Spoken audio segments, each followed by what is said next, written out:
of fraud charges and now faces life in prison. Goldman Sachs, as 11 makes clear, remains... I'm handcuffed here.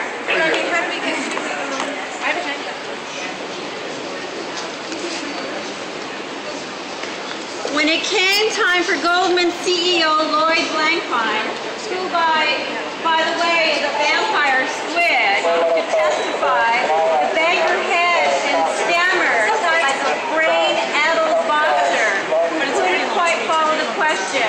When Levin asked how Blankfein felt about the fact that Goldman collected $13 billion from U.S. taxpayers,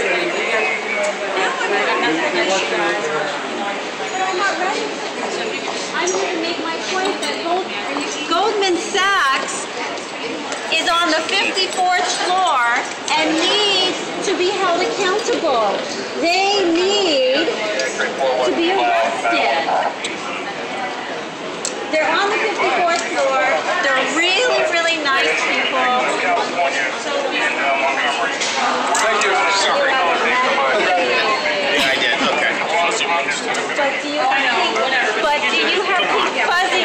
Somebody get your paper. Goldman Sachs is a criminal. Here, I'll take them. Here you go. Thank you. Investment banking firm. Goldman Sachs is the vampire squid on the face of America.